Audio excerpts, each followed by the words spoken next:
How's it going, guys? Kevin back at you with another video, and in today's video we're going to be doing a little flying with my new tiny whoop, as well as I'm going to show you guys soldering techniques, how I make sure that my solder joints are always nice and solid. I just picked up this new Mobula 6 drone. I think that's how you pronounce it. And unfortunately, it's got the BT 2.0 connector, and all my batteries have the PH 2.0 connector. So it's gonna be super simple to just swap this over. I'm gonna give you guys some techniques so you can help improve your soldering. Today, I'm just gonna be using the TS1000 soldering iron. I was tempted to get my big setup out, but I realized this is only 2 solder joints, so it's super quick and easy, not worth getting all that effort out, and to show you guys that you really don't need expensive equipment to be able to do a decent soldering job, especially for a simple little tiny whoop like this where you're only doing 2 joints. So with that, let's get into it. So the first thing I'm going to do is measure my wire lengths. I already trimmed the end off of this, and just to show you, I just have some simple wire snips here, and all it takes is a very soft, delicate touch. Just find out where you want to trim it, and just apply a light, gentle pressure as you kind of just spin the wire inside, and then just sort of tug and pull. And again, it's better to take multiple times on this. This is silicone, so it's actually a little bit harder to tear, but there we go, just like that. Got that spun out. I'll do the same for the other wire. Again, super simple, find out where it is, just pinch down on it. You should kind of be able to feel a little bit of resistance. If you're feeling too much, you're probably biting into the wire, so just be careful there. But I kind of like to angle it, and then I kind of just tear it away, and if I cut through enough of it, it will come off, just like that. And then it's always good to inspect it, make sure that you didn't cut any extra strands or anything. And then with this, just grab my helping hands here, throw this in here, and then I'm just gonna tin both the ends of these wires.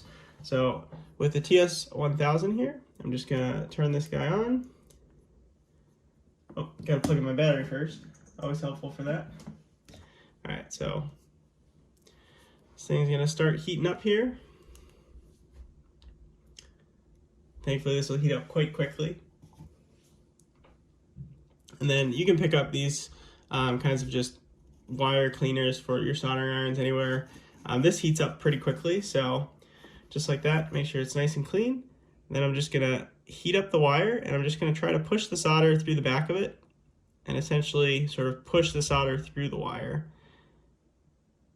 And that way I'm not forcing the solder onto the wire. I'm just letting the solder soak in so it really gets deep into that wire and gets good penetration. So once that, I'll just unplug my soldering iron for now. Every time I unplug my soldering iron, I always leave a little bit of solder on the tip. So the nice thing is, if you leave solder on your ironing tip, it's going to oxidize the solder and not the tip, and it's going to make your soldering iron tips last a whole heck of a lot longer. So I've been using the same tip on my main soldering iron for 5-6 years now, and it's been perfectly fine. So I highly recommend that. So the next thing we're going to do, so I'm just going to note that the positive is towards me and the negative is farther away. So I'm just going to remove the wire here. So I'm going to let this heat up. I'm going to have to do this left-handed, so I'm just going to slide this over. Clean that up a little bit. Sometimes it helps to have a little bit of solder there, so that way it's a little bit easier to make contact with those wires. So let's use a little bit. So just using that a little bit there. Kind of the milk thing here. Find it loose. I don't want to do. So heat up. Oops. Okay, there we go. I'm going to see what the image there, so I can touch a little bit. It's not worse in the world, but I'll do it, of course.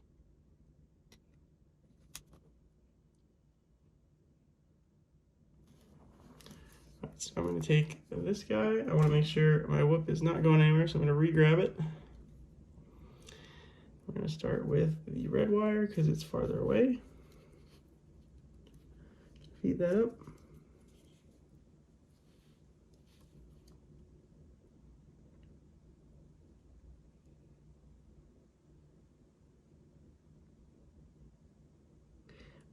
I'm just going to get it initially stuck here.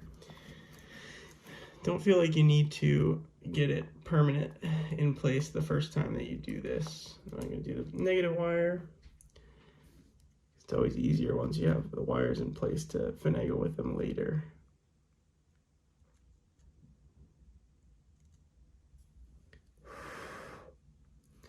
There's the black wire. All right, so now what I'm going to do is just add a little bit more solder and make that joint more secure.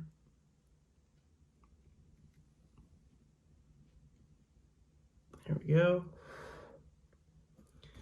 All right, so I'm gonna unplug my soldering. I always clean off whatever old solder is in there, and then I retin it like I mentioned before. Now we'll let that sit here. We'll take a look at our work.